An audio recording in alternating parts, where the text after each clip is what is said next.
This is Speaking of Shakespeare, conversations about things Shakespearean. I'm Thomas Dabbs, broadcasting from Aoyama Gakuen University in central Tokyo.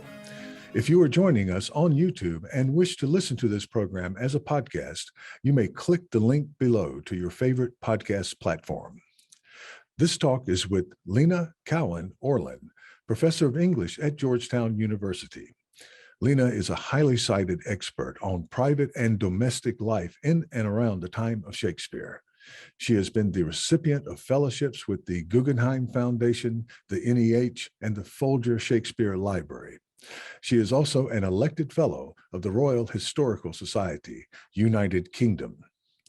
She is currently a fellow at the Hagler Institute for Advanced Study at Texas A&M University, where she collaborates with faculty and students as the chair of the Board of Governors of the new Variorum Shakespeare.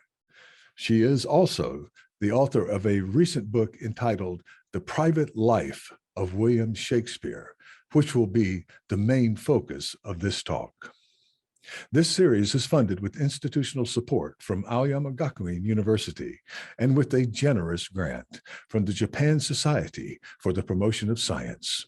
Lena, we have you in the house. You're here with us, and it is so good to see you. You're hard to catch up with. You're in London and Washington, D.C., but anyhow, welcome to our program. Oh, thank you. Thank you so much for asking me. Yeah, and this from my Japanese colleagues and from our international audience and American audience too. But I would like to move quickly to your book on the private life of Shakespeare, William Shakespeare, and have you explain the unique approach that you took.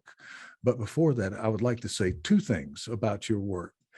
Beyond its focus on Shakespeare, and specifically the Stratford Shakespeare, as opposed to maybe the London Shakespeare, the first is that your methodology as an archival researcher and acute interpretations as a cultural historian, the way that you present and manage what you identify as Shakespearean evidence clusters, a key word, evidence clusters, and in Shakespeare history that can be menacing, they should be seen as a model that is transferable to countless other areas of cultural history, where we have been told, many of us when we were younger, some who are younger now, don't bother doing the work, it's already been done.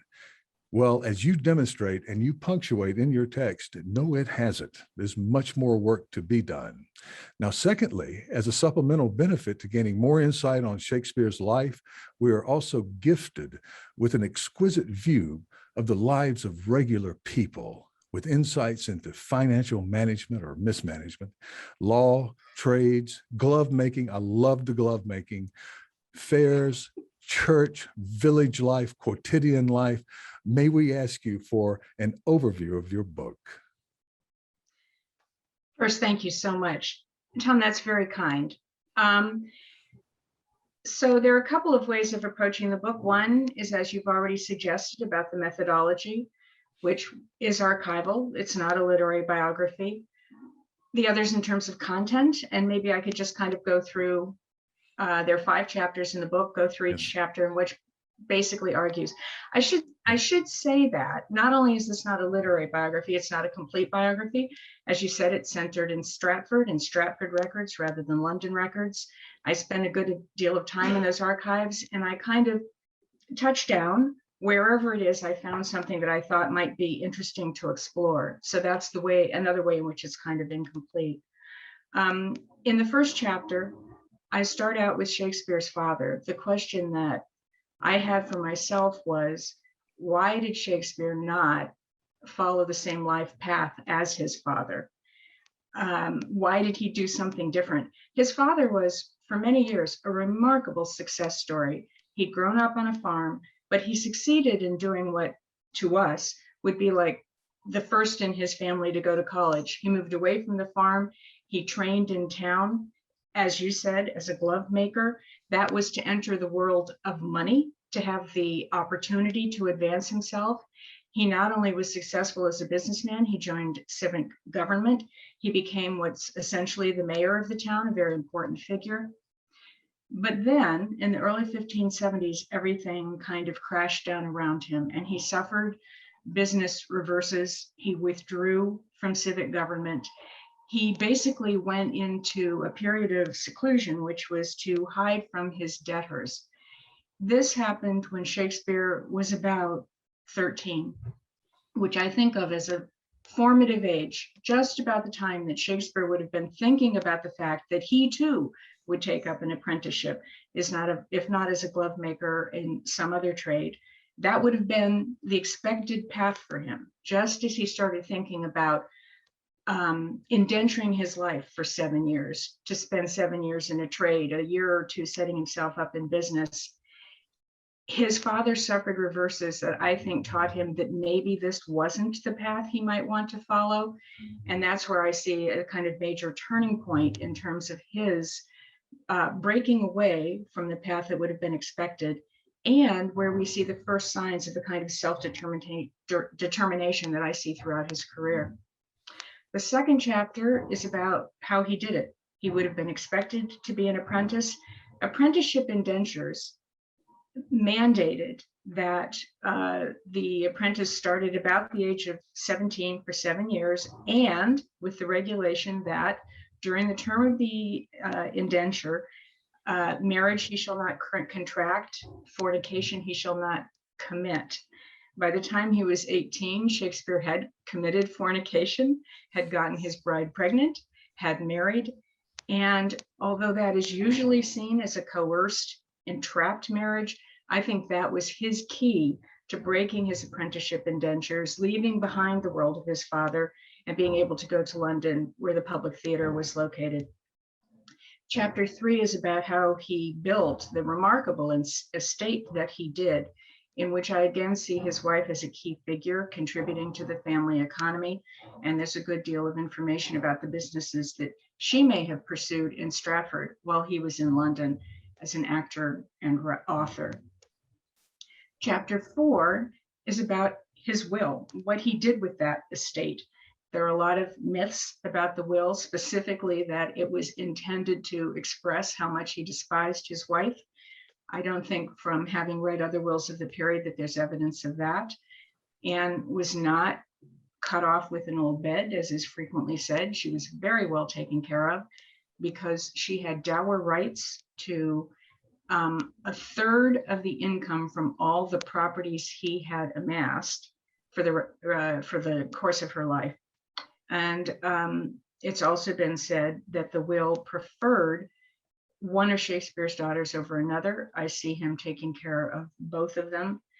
And so it's, to my mind, a much fairer, more thoughtful will than has generally been said.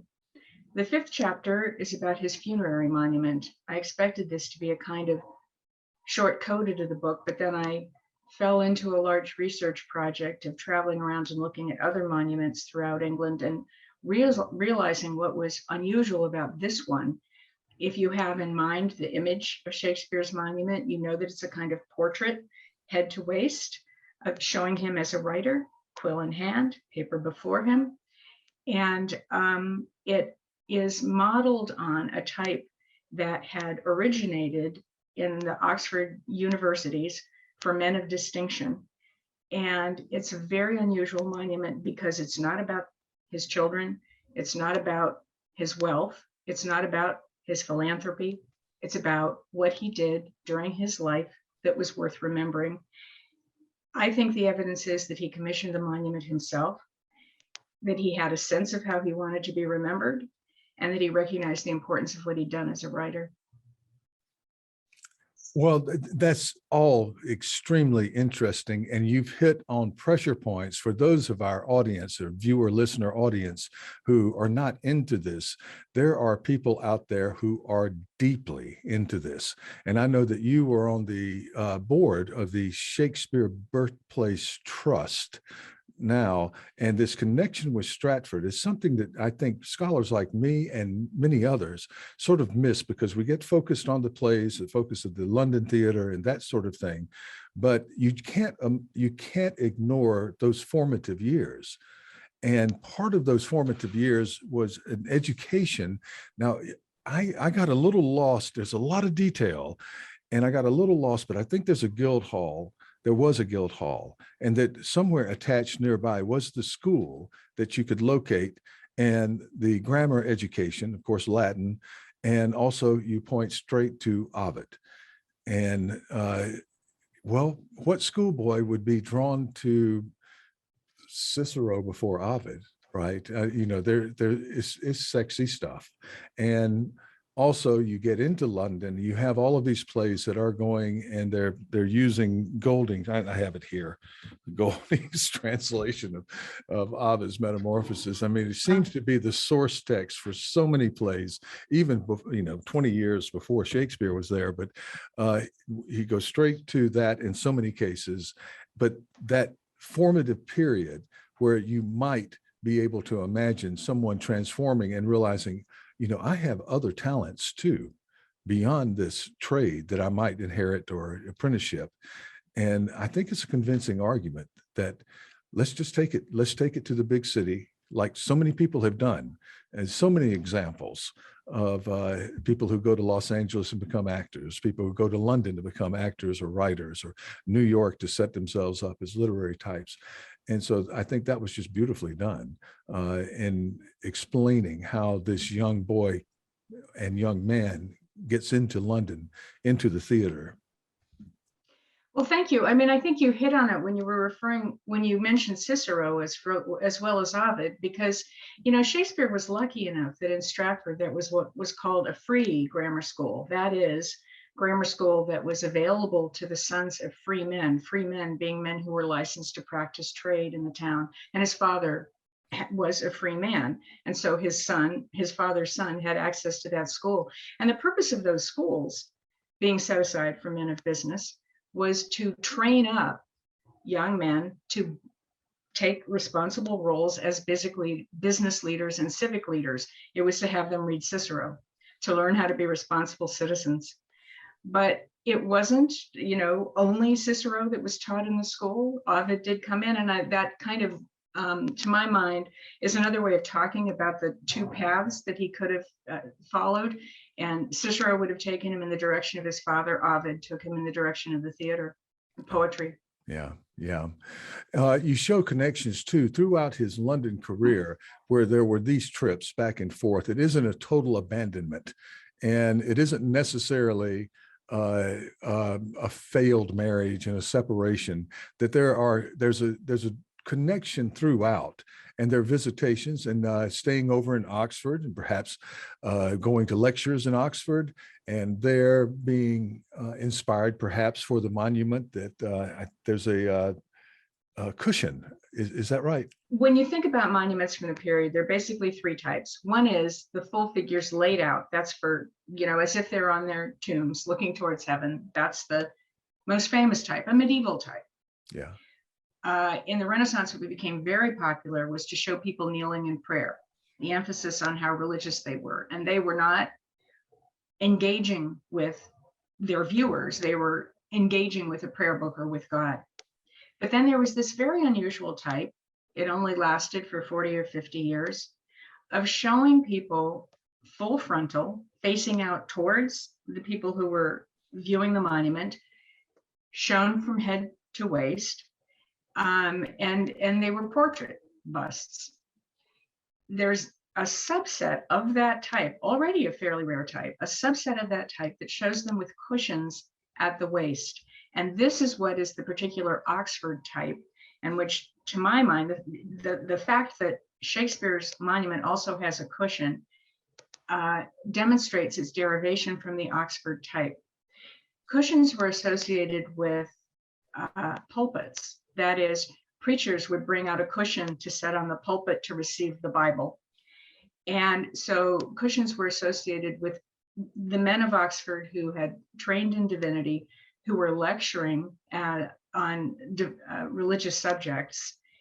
And then it turns up in the monument of Shakespeare. And it's unusual in that context, but I think demonstrates that, as you said, when he was going back and forth between London and Stratford, overnighting in Oxford, he visited the Oxford chapels where these monuments were, and he heard these Oxford men, the greatest intellects of the day, lecturing.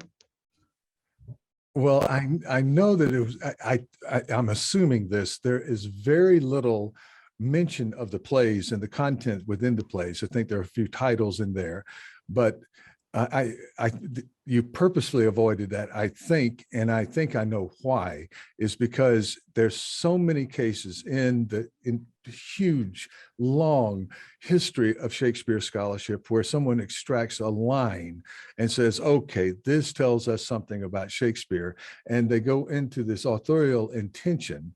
And I, in my career, have always pushed back against intentionality.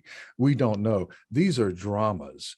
If it says Shakespeare and autobiography, okay, maybe, but these are dramas. However, I'm going to break the rule because when I got to the monument section, I remembered Laertes' line about his father, no trophy, sword, no hatchment or his bones. And then later, Claudius tells Laertes, I'll give you a living monument in Hamlet. And I started searching, we can do that now for monument in Shakespeare. It's pretty prevalent. So I'm not making a connection there, but I think that Shakespeare, speaking to the society that he's in, always speaking to the audience and so forth, monuments were a big deal. You couldn't expect for your life to be preserved in written text or anything. If you didn't have a monument, you went into a common burial into the dirt at a parish church or at St. Paul's, and that was it. And that's why Laertes is so upset about Ophelia and his father.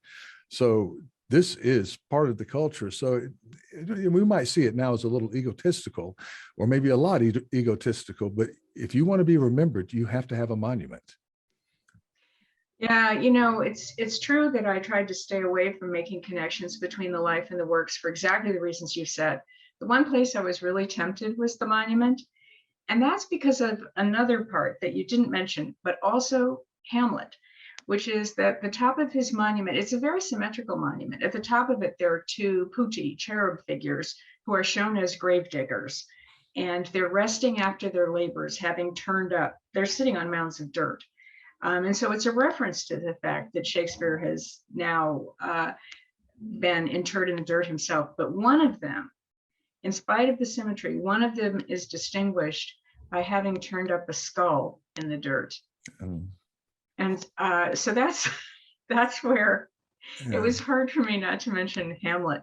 But I did avoid it for exactly the reason you said. It goes back, the very first biographer of Shakespeare was Nicholas Rowe, the playwright and the first editor of what we would call a modern edition of the collected works. And he included a short biography. He justified doing that by saying that some understanding of the man's life could conduce to a better understanding of the works. He was basically the last person to say that, because almost immediately, the man who was supposed to be writing the second biography, William Olds, did the reverse. He read Sonnet 93, which refers to living like a despised husband. And even though it's a fictional sonnet, even though it's using a simile, he said, surely this is indication that Shakespeare was suspicious of his wife, that Shakespeare had cause to believe that she was unfaithful. Edmund Malone, the next great editor of Shakespeare, came along, picked that up. He knew that Sonnet 93 was not written about a woman at all. It was written to a young man.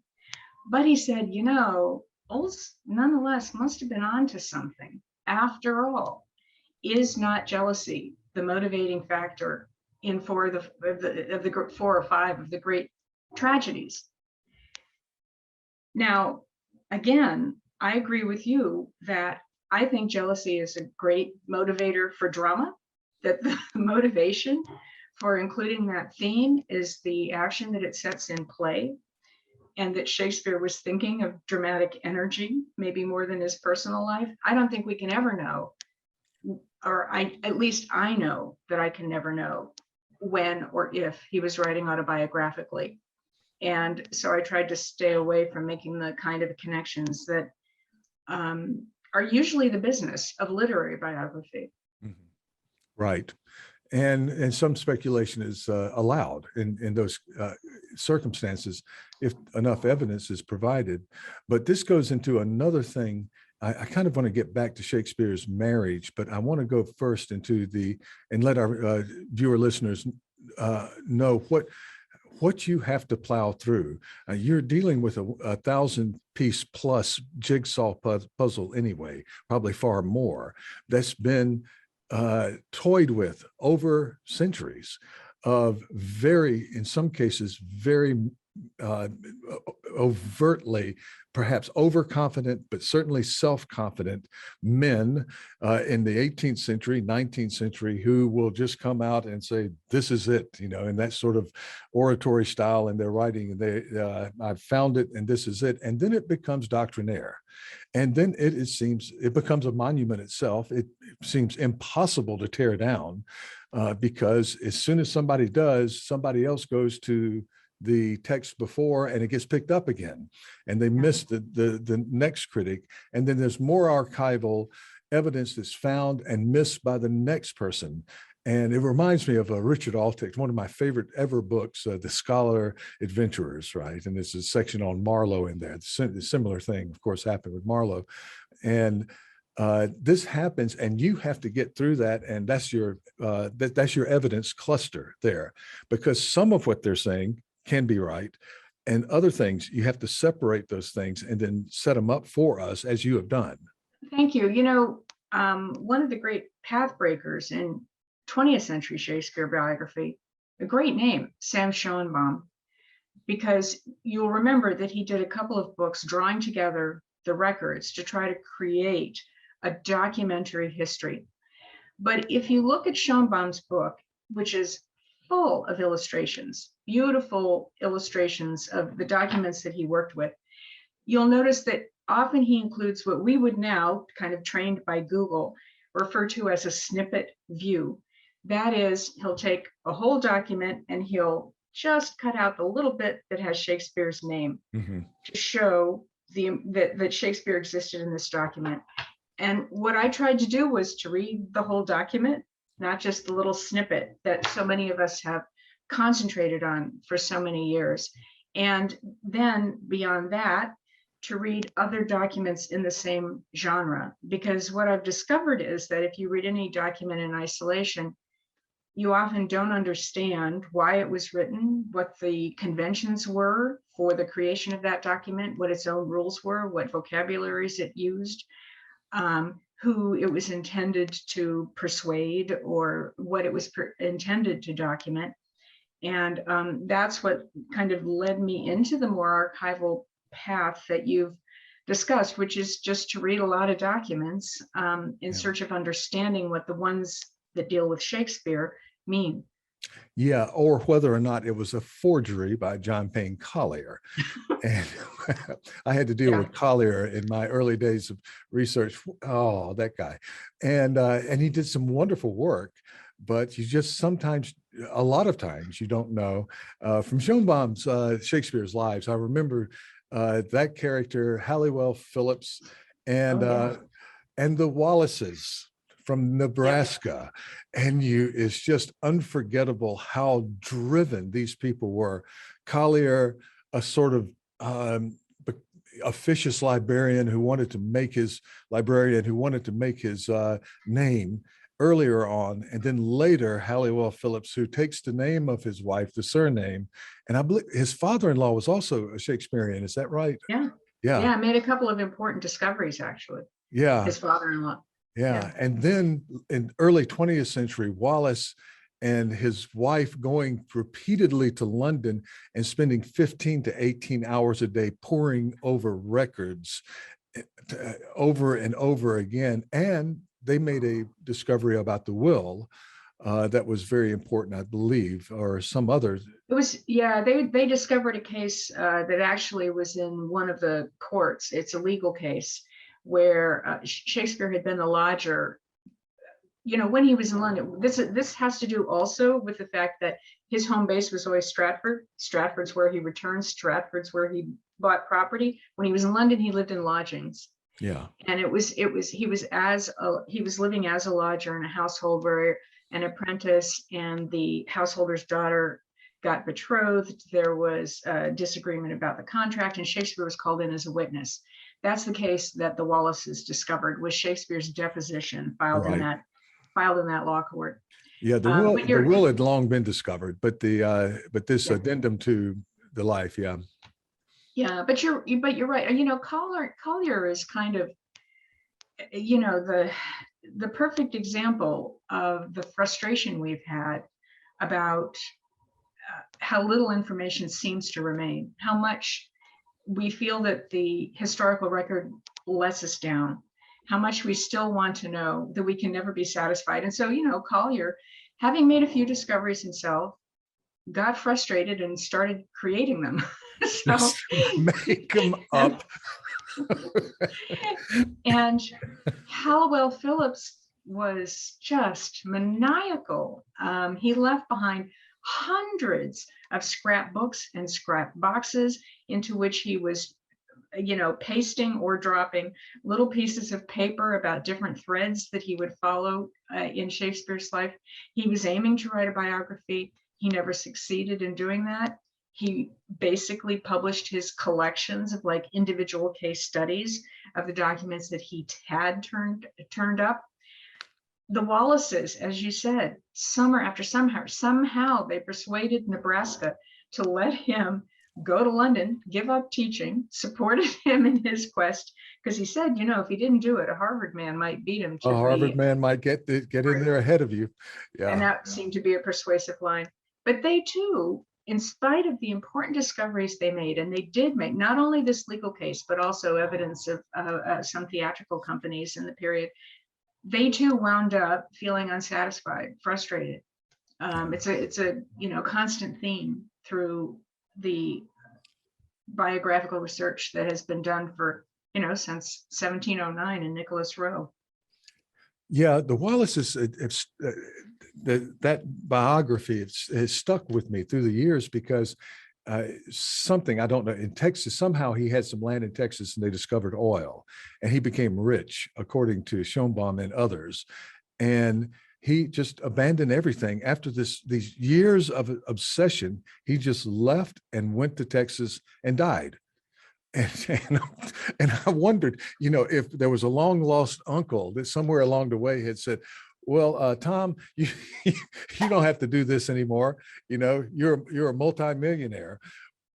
Would that be some kind of curse, you know, to take away whatever it is you think you love? I don't know. We could explore that. But I do want to go into the marriage, because people really have gotten stuck on the bad marriage motif with the second bed, or second best bed, I think is right. And that bit, and they just latched onto that, and that lasted for over 100, maybe 200 years. I don't know, a long time. And Yeah, you've gotten around this by looking more closely. Yeah, by 1832, it was said, you know, the one thing we know definitely about Shakespeare was that he hated his wife. He was in an unhappy marriage.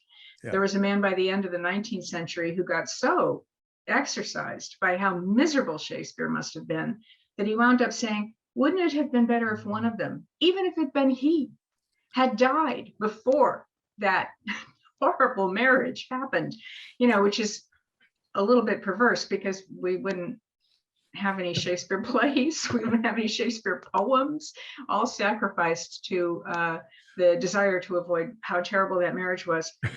The marriage, the myth of the marriage is an example of an evidence cluster, which is, you know, where you started where we first started.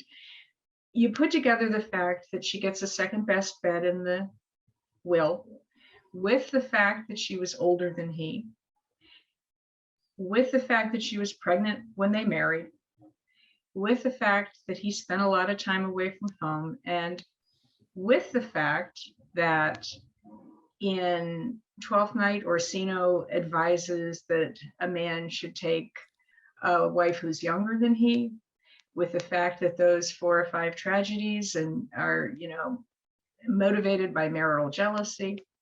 And you come up with the idea that Shakespeare was unhappy in his marriage. As you said, I really read this differently the place that I started with all this was the second best bet. I am interested in daily life, quotidian life in the period. And one of the places I went to try to understand it was to start reading wills. They're a wonderful genre, especially when they're not formal documents taken down by scribes, but wills that are taken down bedside, orally, as people are dying. They're full of personality. They're full of information. It's wonderful to hear the voices of people who've left no other trace on history as they're, facing their end. And so I just started reading wills for the insights it gave me into how people thought about relationships with their family, with their friends, how they felt about their possessions, how they described their possessions, how they thought about them. And as I did so, I came across a lot of second best beds and third best beds and fourth best beds. And there was one woman who had 7 sons who had first, second, third, fourth, fifth, sixth, seventh best bed. And she gave them, each child, presumably, I think, in order of age. The ranking of beds, it just is sort of foreign to us, but there you are. Yeah. And, it was just, again, this is to get back at the idea that different documents had their own language. It was just a common language. It turns up not only in wills where people are saying, I want him to have, when they say third best bed, it might be the bed that didn't have the 4 posters. It might be a bed that had a straw mattress rather than a feather mattress. There were different ways of understanding how one bed was more valuable than another, and that's what it has to do with.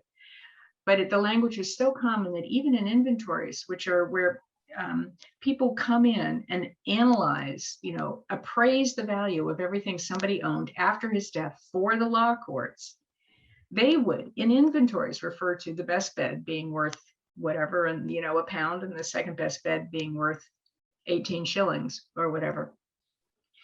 So I saw a lot of those things, and I never saw any second, third, fourth, or worst bed given as an insult. And worst is also a common descriptor for beds. So somebody would give his heir a house, his best horse, his best cloak, his worst bed, his sword. It's just something that turned up on the list of goods and was a way of identifying the one that he wanted to give. And what I concluded from that was that Shakespeare wasn't insulting his wife with that gift, and that everybody in the family would have known which bed was the second best bed. It was just, a kind of common language that people used. So it really just you can't draw so much meaning from that. And also there was more to the process of making the will that you pointed out. And I think there's some argument that Shakespeare, how is it that a poet seems to be so terse and unemotional? And a lot has been gathered from that maybe is just trying to cull too much from just one shred of a document there, where there would have been other documents that accompanied it, right? Yes. Well, the other thing is that, Shakespeare had an awful lot of opportunity to express himself in writing.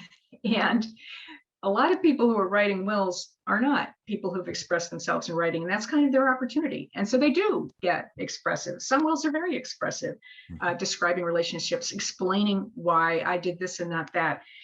The explanations usually come when somebody is doing something unexpected.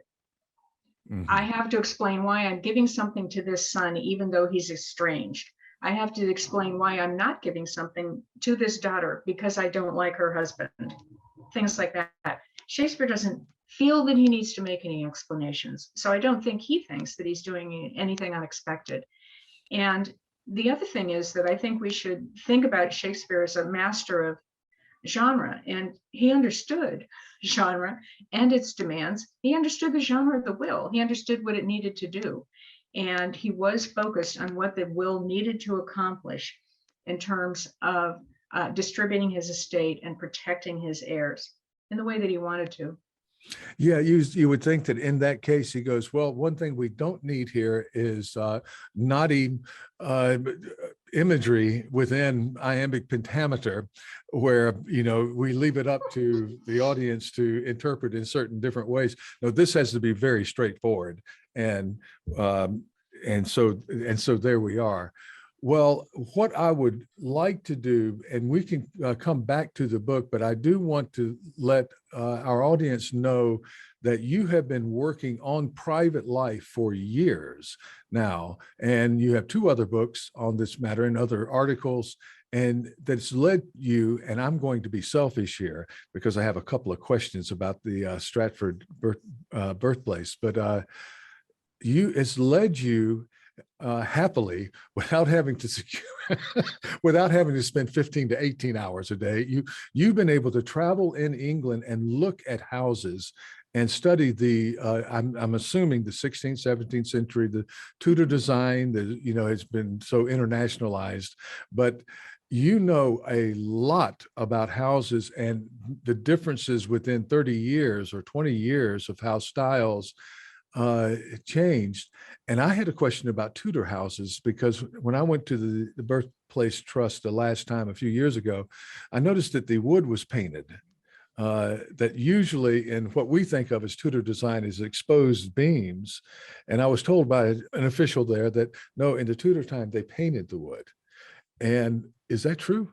The interiors were much more decorated than we generally think of. And sometimes it's painting, what they called wall painting.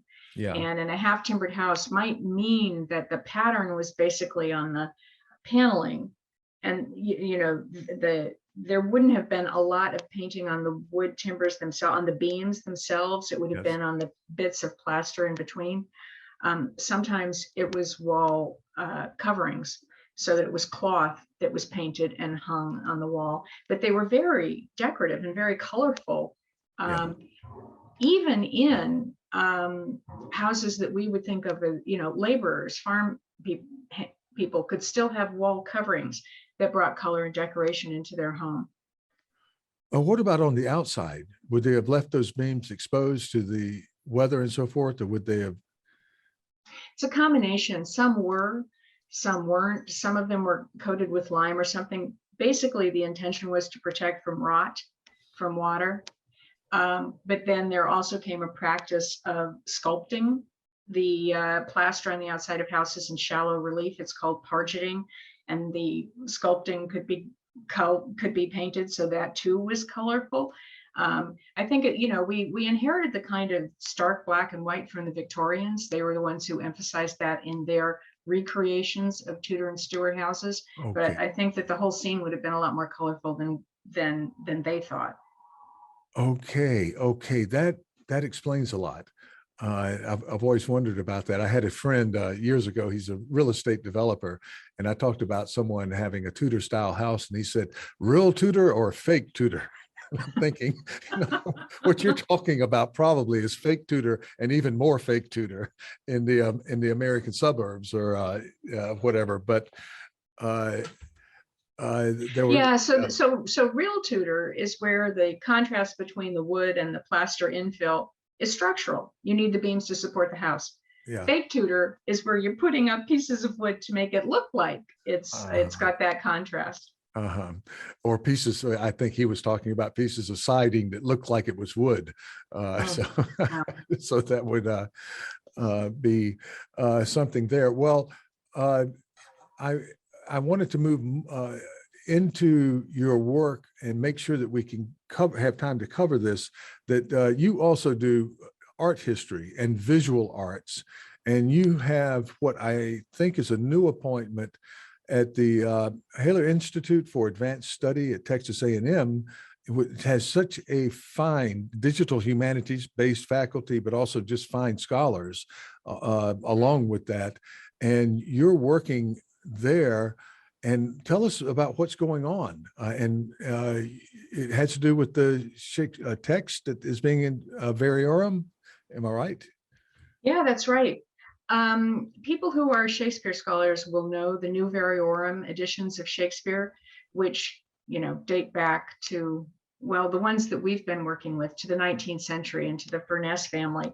And what a Variorum edition sets out to do is to show you line by line through the text, every intervention that an editor has ever made in a text, and then to give commentary note on that line every time that it has been referred to, explicated in criticism. So there are massive amounts of research that go into this project, and they digest research for anybody who's interested in a very close and careful analysis of Shakespeare. There is the 20th century version of the new Variorum editions were sponsored for years by the Modern Language Association. And recently, 5 or 6 years ago, the MLA decided that it needed to find another home for the new Variorum Shakespeare, and specifically a home that was digitally networked in a way that would support the production of a new Variorum Shakespeare for the 21st century. And I got involved in the committee that was trying to find that new home. And with my fellow committee members, we finally found Texas A&M University and its Center of Digital Humanities Research, headed up by Laura Mandel. And they are in the process of revolutionizing what had been massive print volumes into a digital version, an electronic version of the new Variorum editions, which, if you think about it, if you have a line that's keyed to every textual definition, every critical commentary note, that's kind of a kind of hypertext.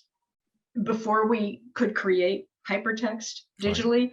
There's a way in which the Variorums were always aiming to something that they weren't technologically capable of being or understanding. So in many ways, the Variorum is now developing into what should always have been, had we had the technology, its ideal form. And the team is producing these digital editions, open access, free to all, so that as editions, of individual plays get added to the collection, it's going to be a remarkable resource, a kind of place of first resort for somebody who wants to understand what the history is of the way in which Shakespeare text has been interpreted, and of all the possible variations in which that text has already been interpreted.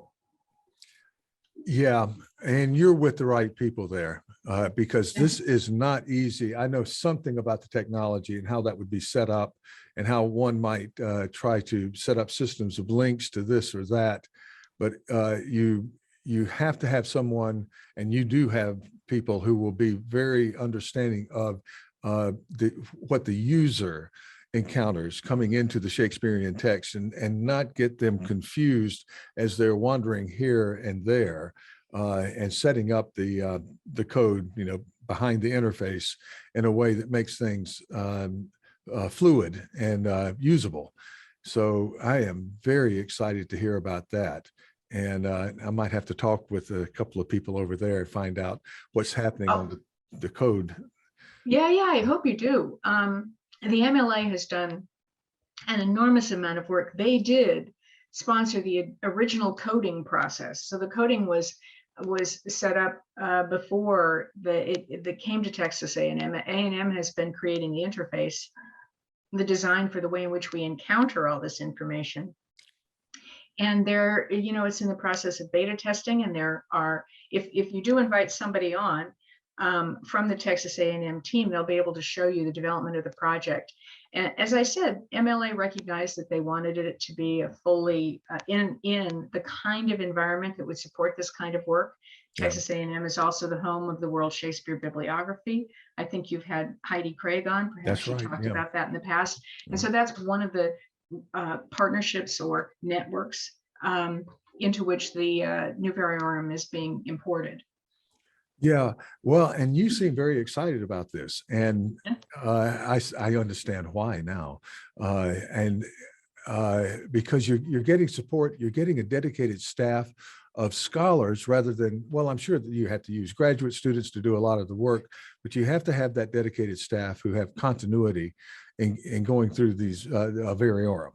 And I will talk to one or more people on that faculty because we're very interested in digital work over here, because in my time, or whatever, 24, 25 years in Japan, I have started out with nothing, and it's just opened up more and more what is available online, what I have access to, whether it's the, some years back, EBO database and other types of archival, the British History Online, the kinds of things you go, oh, I can do this project I want to do now, almost 90% sitting here. I still need to go and check out things in the library, whether it's the Bodleian or the Folger, but this digital revolution of the past 20 years and more, actually, has benefited scholars, not just me in Tokyo, but in remote places, even in the States.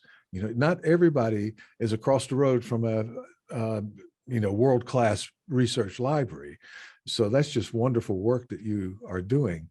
Well, I wanted to go back a little bit in your career and talk about your work at the Folger Library. The Folger is a friend of the program. I've spoken with Eric Johnson there, who is the head of the digital access. I'm very interested in, and our university, we're working to digitize some of our texts.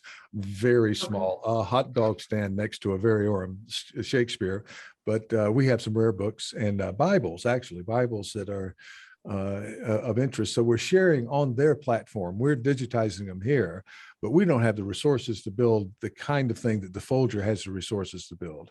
So you worked you were with the Folger for years, and tell us about that work. Yeah. Yeah, that was my first job. I started working at the Folger actually before I'd finished my dissertation. I worked as executive director of the Folger Institute, which was the arm of the library that sponsored research seminars, conferences, advanced academic programs. And so we brought people in from all over the world to lead seminars, from a wide geographical range in the States to take part in seminars, conferences, and so on. And it was wonderful work, especially because it was interdisciplinary.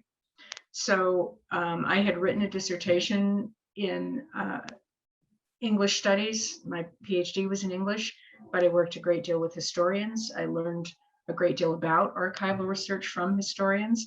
I learned how to read English handwriting in the Folger from the head of the manuscript division. So it was a wonderful kind of continuing education, which I'm really grateful for. Yeah, what a fortunate thing to be able to segue, to get out of graduate school. You were in a department, I think, if I'm cross-referencing correctly, at Chapel Hill that was very historical in their approach. There's some very famous names who were there at that time and who still are there, but I mean, not them necessarily. Some of them have passed on, but that was a good place to train if you wanted to become a cultural historian in literature, because they didn't see how you needed to separate that. Yeah.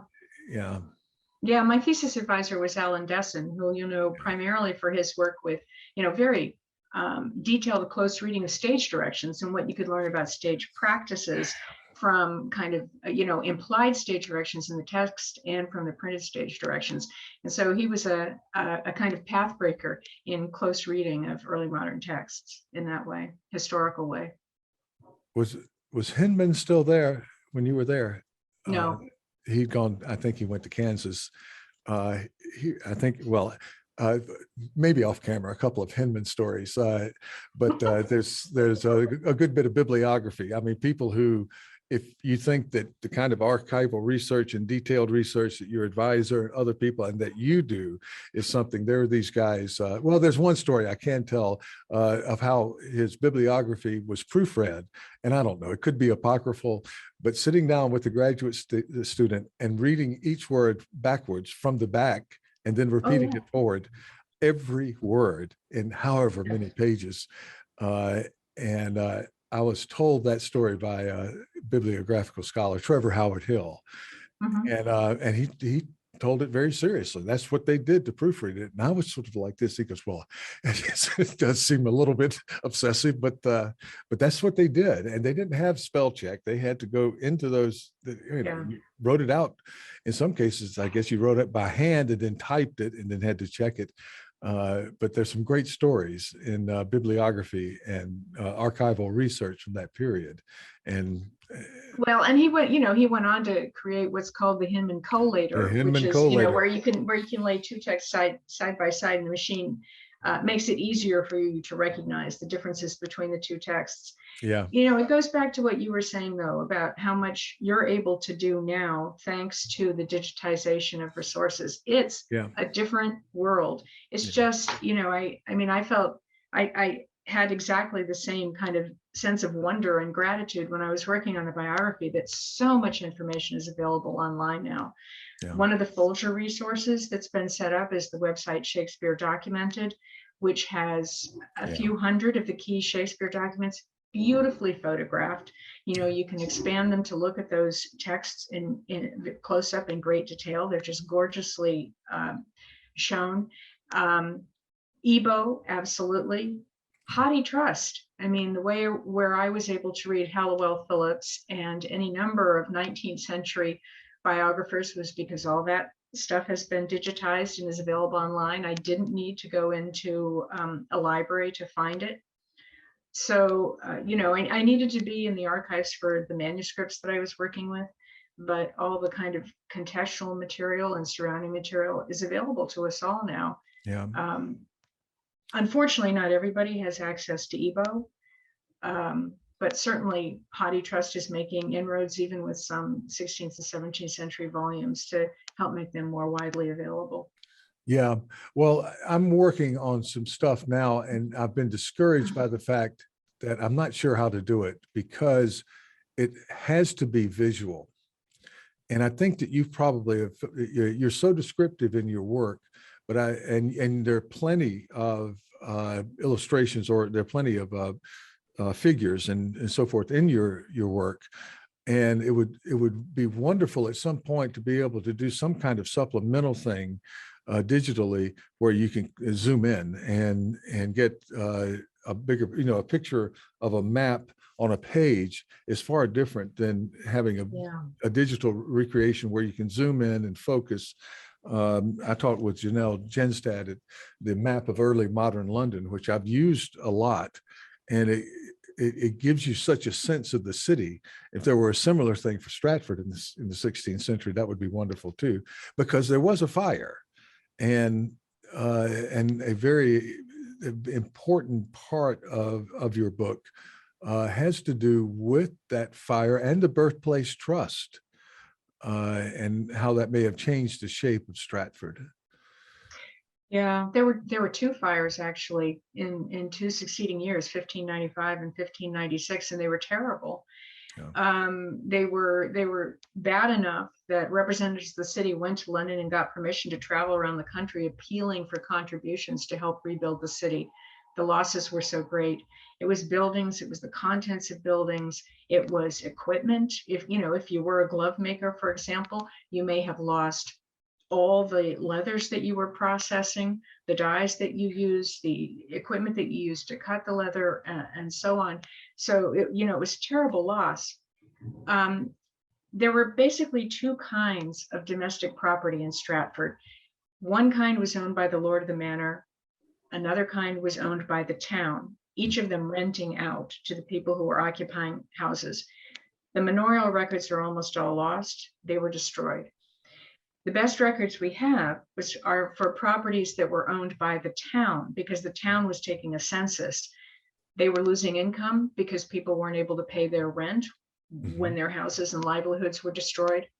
And so they were very concerned about the financial impact of it, which is why we have records for that kind of property in town. Unfortunately, John Shakespeare, Shakespeare's father, for our purposes, unfortunately, for him, quite fortunately, had rented from the manor rather from the town. So we don't have explicit information about what happened to the building that we call the Birthplace, because those records are lost. Right. Nobody has nobody has ever wanted to believe that the fire, which was demonstrably on the other side of the street, crossed the street, that it went from the south side of Henley Street to the north side of Henley Street. But there is evidence that there were buildings that were burned out on the north side of Henley Street. And I believe that the records show that the building we call the Birthplace was badly damaged in the fire. At the least, the building itself is characteristic of architecture of the first decade of the 17th century, not of 1564, when Shakespeare was born. Right. And so I think that it's on the site of the house that Shakespeare was born in, but is not in whole the building that Shakespeare was born in. In fact, I think this is more exciting, more interesting in a way, because it's a building that he would have overseen the rebuilding of. In other words, yes. this was his inheritance. He inherited the building from his father, and it exists as it was created during Shakespeare's lifetime, as an adult, rather than the building that he was born into as and lived in as an infant. Yeah, this just goes to a kind of false consciousness that I've been part of too, thinking that something from the 14th or 15th century, as you travel Europe or England or so forth, there's so many experts that have gotten so good at historical reconstruction, not digital, but in the actual reconstruction, that the people who visit go, oh, this is what it must have looked like then. And very often it is, but you can only be so exact. And any house, as we would know in our own lives, any house, any structure goes through changes in very short periods of time. So you can only get so close to what, the year 1564 or even 1703. Yeah, it's absolutely true. I mean, that building has gone through many different. It was divided into parts, first of all, so that when in his will, Shakespeare indicated that one section of it should be occupied by his sister. Yeah. He was providing her with housing for the rest of her life. He took care of all the women in his life, his sister included. The other part of it was actually after his father's death, rented to somebody who turned the rest of it into an inn. And then there was an extension to the inn that was built on in the back. And yeah, of course, there were, as you say, as there would be in any building, a series of occupants, a series of different uses, a lot of changes over time. And, the building has been stripped back as far as is possible to what was there during Shakespeare's lifetime. So that, a lot of centuries of overlay of other kinds of use and other kinds of changes have been stripped away, but it's still an approximation of what it would have been during Shakespeare's lifetime. Yeah, and good for them. It's good. It's good for the current economy of Stratford. And I, many years ago, studied, before it was the Institute, I studied at the Shakespeare at that place, which became the officially the Institute, but we were the same house, and we went to the entire repertoire that year. It was a great year. And I won't go into that, but it was, I have a great love of that town, and just seeing it over the time I was there even blossom more and just become more and more beautiful. And other theaters coming in. The Swan wasn't there when I was there. And wonderful theater space. Wonderful theater space there. But I could go on and on. I do want to get to your service with, you're on committee after committee, and how many of us know your name is your work with the Shakespeare Association of America. There you are, right, with the yearly conference, and also a highly well organized organization that you were with. And let's see here, you were, yes, from 96 to 2018, no less. You were executive director of the Shakespeare Association of America. And when you started, it was a small group. And having gone to a couple of the yearly meetings, it's hard for me to get over at the time that it takes place. Yeah. But I remember going through in Boston. Is one great memory that I have is SAA, and what a great conference, and seeing people that I hadn't seen in years and saying, okay, I'll see you at the banquet. I'll see you at the banquet. And we went to another hotel in this enormous banquet area, and it was packed with people. It was like some sort of American football game. And I never saw those people, there was just packed. So it's gone from a very small to an extraordinarily large organization. And that seems to have occurred, much of which under your leadership. Well, I can't take credit for it, but I can. It did, I think, probably just about double in size over the years. As you say, there were a number of years. It's 22 years, so it's over time that those things happened. One of my favorite things about working with the Shakespeare Association is that it also had become, and this started before my time, under the executive directorship of Nancy Elizabeth Hodge, had started to become an international destination, an international conference. There wasn't a kind of, certainly in the early days, there wasn't any kind of comparable conference, even in the UK. Through my work with the Shakespeare Association of America, I also became a member of the board of the International Shakespeare Association. And it's through both the SAA and the ISA that I had some of my most treasured experiences, which was to get to know Shakespeare scholars from around the world, including many from Japan. I was lucky enough to go to the World Shakespeare Congress that happened in Japan, which was one of my favorite memories from my time of attending Shakespeare conferences. And it's true that the SAA always came at a bad time for Japanese scholars, which was a great regret to me, because I was lucky to have so many friends in Japan. And, I look forward to the time when we can all get together again. It's been sad. We've missed each other for the past few years. It's been so sad. And we all feel the same way when you're in a situation where people really, really suffer death and death of loved ones, that sort of thing. You feel selfish if you start complaining, but we've all been punished, and we have to face up to the fact that this has been hard on all of us, and there are emotional factors here that are very, very strong. And yes, if we could just get back to, I just love, the whole conference environment. The people are so good, and you make new friends, see old friends, get new ideas, get charged up, and we really, I just hope that happens soon. Well, during this entire time, you worked as a full-time faculty member. Not entire, you were with the Folger, but you were first at the University of Maryland, Baltimore, and then you went to Georgetown.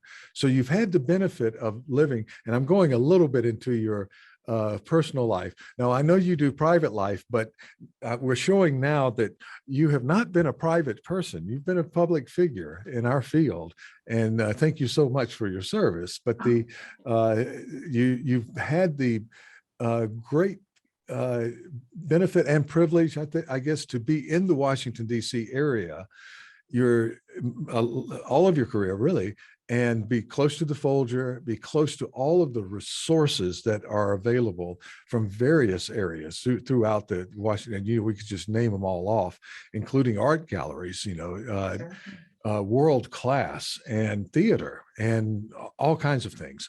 And then I'm speaking to you, you're in London now. And not Stratford, but in London. So what takes you to London at this particular time? Well, I started coming to England, as you said, to travel around, look at architecture from the period. Basically, what happened was, if I could go back, my dissertation was on a genre called domestic tragedy.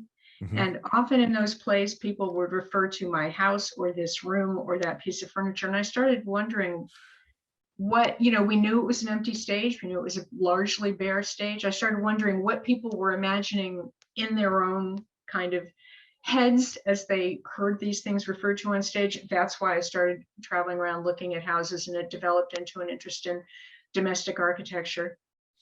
At some point, the work transitioned into archival work, and so I came to England to look at manuscripts. When I started working on this Shakespeare biography, I didn't know that it was going to be based in Stratford. I'd written a couple of books about London, set in private life in London. And so I thought, I knew a good bit about London. I imagined that I would be writing about both London and Stratford, but I needed to fill in the gap of going to Stratford to look at records there. And I just kind of got taken over by how much I found in the Stratford records. And so it wound up not being a book about London after all. Okay. But the other thing to come to London for, in addition to the resources, the Guildhall Library, the National Archives, the British Library, so many great records institutions. There's a theater, There's the theater. and the opportunity to see Shakespeare and his contemporaries. Yeah, and there's always something good in London. I had the privilege of getting, on an exchange program, or foreign study program, to study in London for a period, and then go back for research during my graduate. And every 6 weeks, the whole city is renewed. It's like you've gone to see everything you want to see, and then you look. And we used to just go and pick up a Time Out magazine back then. You can search all this online and just go through, and they would tell you what to go. It's just instruction. And as soon as you finished that list that you wanted to see, it was all new. There was new things coming out, and just extraordinary. So two of my very favorite places in the world, London and Washington, D.C. And aren't you? You made your own luck here, but it is a wonderful place to be. Now I feel very lucky, very fortunate. Thank you. Yeah. Well, thank you for noticing. Yeah. Well, it's just wonderful. And your future work, I think we've gotten into that a bit with your involvement with Texas A&M. Do you make it down to College Station to talk with folks there, or you do mostly teleconferencing? Or it's been both. I expected to be in residence for longer periods of time at the Hagler Institute, but it's another thing that's been kind of interrupted by the pandemic. Yeah. So I am looking forward to spending more extended time there in the future. At present, I'm staying in touch with people mostly, as we all are, over email and over Zoom. So that is something that I'm working on. I'm also, working on a few other kind of scholarly projects. One of the caches of documents that I became really interested in Stratford are the private papers of a family in town named Quiney. This is a name that's known to many Shakespeare scholars, because Quiney's son Thomas married Shakespeare's daughter Judith. But that family left behind some private papers that I'm interested in editing, and so I'll have reason to go back to Stratford and keep working on with those kinds of records as well. So, and are you're doing something with the Shakespeare Institute? I saw also in Stratford, you have some sort of involvement there, along with the Birthplace Trust. Yeah. That's specifically, the Shakespeare Institute sponsors a conference every other year. It's an invitational conference. So it's for a smaller group, 200 or 300 people than some conferences are. But I'm on the organizational committee for that, which is, just a kind of advisory board for the organization of the conference. And they're finally, after, having a year or two off, they're finally hoping to sponsor an in-person conference again this summer. And we hope it happens. We can only hope. And I'm about through with it. I'm finished. We've been actually kind of stuck here because although we're very welcome to leave Japan, coming back into Japan has been over this period of time problematic. And so the university is not really allowing business trips, what are called business trips. It'd be academic trips for me. And with a enforced 2-week quarantine, when you come back, it's hard to coordinate getting back in time to meet your classes. Now, once you're in Japan, everything is very free and good and fine, but they're very strict about leaving and coming back. It kind of goes back to a sort of Edo mentality in some ways among the immigration services, not among my colleagues. All of us are ready to break free, and you know, but you would have to go to. It's pretty fluid, right? You can fly to London. I guess you would fly out of Dulles. Is that right? Yeah, that's right. Yeah, straight to Heathrow. Direct, yeah. Direct to Heathrow. Yeah. Yeah. And the British rules have changed a lot. I mean, when I did come over here this summer, and then I had to quarantine for about 10 days. Yeah. Within a few weeks, they had lifted the quarantine. They have a lot of testing required. Yeah. So they expensive testing. Indeed. Yeah. But now they're further loosening the rules that'll make travel back and forth easier. Yeah, well, I'm asking you this, and we may be on a little bit of a rabbit trail, but I think we're all interested in it. But you're doing the type of scholarship, and we'll kind of head toward closing with this. When you're looking at houses, you have to go look at houses. It's on site. What a delightful research project, by the way. I want to go look at some old English houses. And by the way, I am approved and published, and I am an expert on this stuff. Isn't that nice? But you have to be there. I don't think you could ask somebody to go take a bunch of pictures. It's this experiencing the actual space, looking around. In your case, I'm sure you examined to great detail how things are done. And then you put people in them. Right. And explore what that would have been behind those doors with them in their private lives. And you can't do it remotely. As much as we have benefited from digital work, there are a lot of things, information you can get, and a lot of pictures you can get too. But without that sense of being on site in London, in Stratford, it's impossible. So I'm so happy to see that you can get over there and so. Yeah, no, you're absolutely right. I think I certainly felt I really needed to experience the space in order to understand how it worked, how spaces related to each other. I was particularly interested in where people found privacy. Yeah. And it wasn't in bedrooms the way you would have thought. It was maybe on staircases. I mean, it really, one of the particular spaces I wound up writing about was a space called the Lawn Gallery. And that was something that developed immediately out of my experience of feeling what those spaces were like. And so it's true. And I think with manuscript work as well, it's another reason why I've had to come here, because as much as we've digitized, there's still an awful lot that isn't digitized, and you have to actually look at the original documents. Yeah. So, and I've been very lucky to be able to work immediately with original artifacts, whether they're buildings, whether they're furnishings, or whether they're manuscript records. Just wonderful. Well, I am keeping you, I hope I'm not keeping you through breakfast. I hope you had a little bit of breakfast before we started. You're in your morning, I'm in my evening, and I am expected home for supper pretty soon here. But and we've kept you way too long. It's just been a joy talking with you. The Private Life of William Shakespeare. We'll make sure to feature the cover of your book and have it up on the visual part of our program. But for people listening on podcasts, The Private Life of William Shakespeare, just out, making some noise out there. I've noticed in some little boards that I'm on, making some noise. And there's